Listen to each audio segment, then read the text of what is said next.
Buddhist monks are not supposed to marry, but in Japan, some of them do. In China, this rule has been enforced for centuries, but in Japan, some Buddhist priests are allowed to marry, and temples can even be passed down through their children. So why did the same religion develop such different practices? Part 1. Buddhism isn't a monolith. First, an important clarification. Not all Buddhist priests are allowed to marry.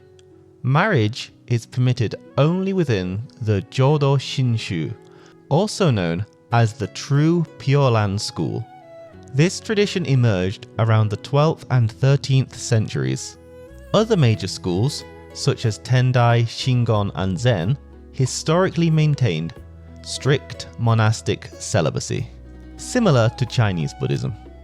So the difference does not lie in Buddhism itself, but how certain traditions evolved within specific political environments. Part 2. It's not about doctrine. It is tempting to explain the difference as a matter of religious belief, but doctrine alone does not explain it. The key factor is institutional enforcement.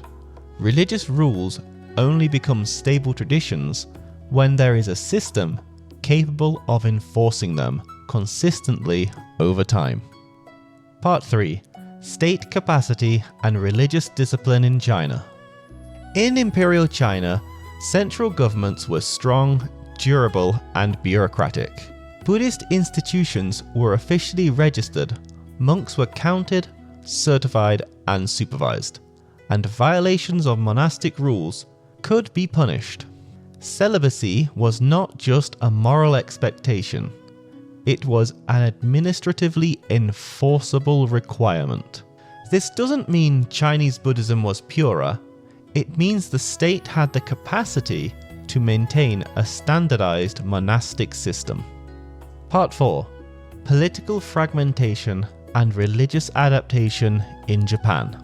Medieval Japan developed under very different conditions.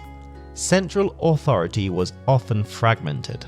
Power was divided among courts, warriors, governments, regional lords, and autonomous institutions. In this environment, religious groups enjoyed far greater autonomy. To survive and remain influential, some Buddhist traditions adapted their practices to local social realities. Allowing priests to marry was one such adaptation. It did not reject Buddhism, it redefined how religious life functioned within society. Part 5. When religion becomes a social institution. In Japan, some Buddhist organizations became deeply embedded in local communities.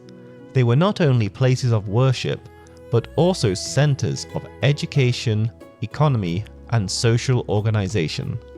Family inheritance of temples provided continuity and stability in the absence of strong centralized regulation. Marriage in this context was not a violation of faith, but a solution to institutional survival. Part 6. Why this path did not develop in China. In China, the political environment left little space for such evolution.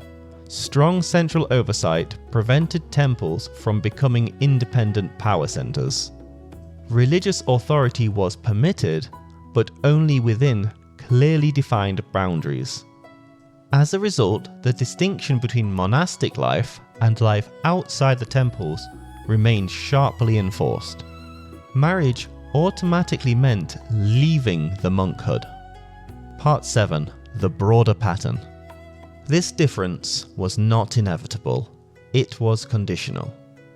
Where states had the ability to enforce uniform religious discipline, monastic rules remained standardized. Where states lacked that capacity, religious practices often became localized and adaptive.